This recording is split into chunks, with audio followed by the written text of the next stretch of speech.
Hi, I thought that the title of Perfection might be perfect for my very first YouTube video. Now, I understand that perfection is really not anybody's enemy, and it's what we strive for, or a lot of us strive for, all the time. And because we do that, we have the opportunity to learn from our mistakes. I mean, just think of the number of times that you wanted something perfect, the perfect travel plan, the perfect home buying situation, the perfect health, problem taken care of, aging, finances, the list goes on and on and on. And you've waited and waited till the opportunity was absolutely perfect for you, and then you still didn't pull the trigger. You still sat there and you still waited. You were waiting for that perfect opportunity, and before you knew it, most of the time, if not all, the opportunity that you were waiting for, that moment of perfection, passed you by, and you never even saw it. Now, there is a difference between perfection and doing the very best that you can do. And there is nothing wrong with trying to achieve the best that you can possibly do. Knowledge increases your ability to do that. The more you learn about a trip that you're going to take, the more planning you do, the more checking things out online you do, the better the trip normally comes out. You eliminate a lot of surprises.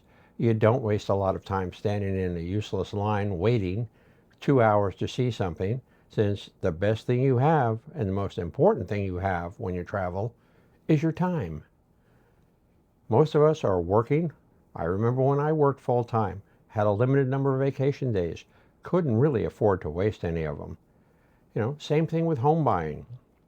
People go out and they look, and they don't really take the opportunity to figure out their finances ahead of time, to know what you can actually afford on a monthly basis so that you don't become house poor. And they just don't do that. And then the opportunity just passes them by, and the house that would have been perfect for them, that they could afford, they kept waiting for that interest rate to drop. 1/4%, 1/2%. And before you knew it, the house was gone. Somebody else scooped it up. Our finances the same way. You know, I'm a firm believer that you need to save for tomorrow. That if you live in a world where all you do is live for today, then you're going to have a problem come the future. But you have to find that happy medium between being able to live and not just exist, and being able to be okay when you get to be my age of 80 and you're retired and you want to do things while you still can, because at some point you're not going to be able to do those things physically, mentally. You're simply not going to be able to travel. You're not going to be able to buy a house. There's a lot of things that you simply can't do as life gets in the way. Your health, perfect example of waiting for perfection. You need to take care of your health. You need to be proactive. And you're not looking for perfection. You're not going to find it. None of us get a completely clean bill of health, or at least I've never met anybody that did. But the more proactive you can be, the more you try to achieve the best that you can do with your health. Getting physicals, getting your tests done, doing exercise. Those are the things that get you close to perfection. But shooting for perfection is an illusion. It's not going to happen. And when it does happen, is it really worth it? Perfect example that came to mind was one of my grandchildren trying to score a perfect score on the SATs. They studied, they studied, they studied. They got 10 points less than the perfect score. Really good. And you know what? They still got into every college that they applied for. That 10 points didn't mean a thing.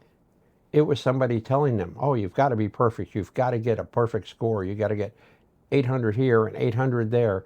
And a 1590 is not as good. Well, what does it accomplish? We strive for perfection when doing our very best is really all we need to do. So learn from your mistakes. Learn from the fact that, you didn't plan your travel. And we will talk about that in the future videos, because I did that the first time I went to Italy. I had no clue what I was doing. Actually, it turned out to be a really great trip, and I have a lot of fond memories, but it still was not the trip that it could have been. My health. When I was younger, thought I was ironclad. I was great. Things were just going to roll off my back like Teflon. And that's really not the way it turns out. You know, I've been fortunate, but now I have good friends who got me to take physicals, to go and get colonoscopies and other tests that you really need, things that all seniors should be doing. But we put it off. Oh, it'll be fine. I feel great. I don't need that. Well, you know, quick story. About 3 years ago, I was feeling fine. No problems whatsoever. Went for a physical. The physician's assistant who was working with me looked at my EKG and said, you know, there's something a little off on that one. Maybe we should get it checked. And it turns out that I had a 90% blockage. I had no problems. I didn't have heart problems. I didn't have shortness of breath. I had no pain. I had none of the things you read about on YouTube or online that talk about heart problems. But if I hadn't gotten that stent, we may not be making this video today. So just because things seem great doesn't mean that you can ignore them. The idea is to catch things beforehand, to not strive for perfection and say, I'm perfect, I don't need to worry about all this.